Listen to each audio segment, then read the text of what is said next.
e siamo venuti apposta da Padova. È molto lontano l'Islanda, è vicino a Padova l'Islanda. Salve, Galereons è stata un'esperienza incredibile, ha fatto scoprire delle zone che non avrei mai trovato nel Friuli, veramente. Anche se sono della zona, ma ho scoperto veramente delle zone nuove. Stupendo, veramente una bella organizzazione, complimenti. Ok, per me la Galereons è stata semplicemente apprezzare e continuare ad osservare tutte le bellezze che abbiamo in regione. Sono friulana, carnica, però è sempre uno spettacolo. Null'altro da aggiungere. Guarda, come prima esperienza di gruppo la Galereons devo dire che è andata veramente bene, anche perché ci siamo presentati in massa, consapevoli del fatto che avremmo trovato una bellissima accoglienza e il ritrovo e l'organizzazione è al top, quindi speriamo di trovarci ancora la prossima volta. Avventura stupenda, meravigliosa, bellissimo il Friuli, e caldo, ma tanto verde, tanta natura. Un'esperienza bellissima da ripetere. E siamo venuti apposta da Padova.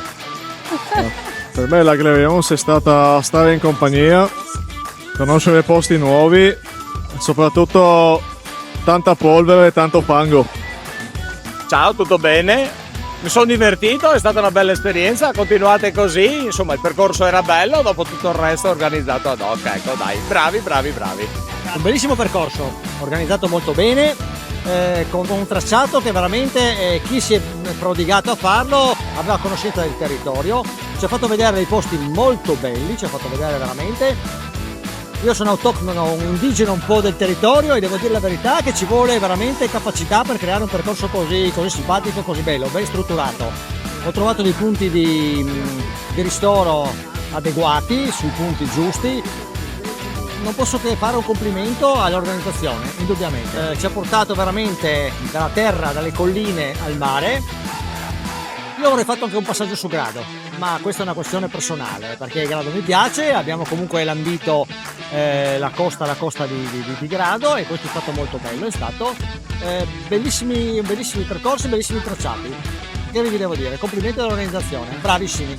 È stata una bellissima esperienza, calda esperienza, però ben organizzata, bel percorso e nonostante io sia della zona ho scoperto dei tracciati nuovi che sicuramente mi sono piaciuti tantissimo, molto bella. Bellissima esperienza, bellissimo percorso, a parte caldo è stato tutto fantastico, complimenti a tutti. Divertimento, scoperta del territorio e un'organizzazione come sempre quando c'è il Quale Bike Team al top e quindi una giornata, nonostante il caldo, una giornata veramente splendida da ripetere, bravi, veramente.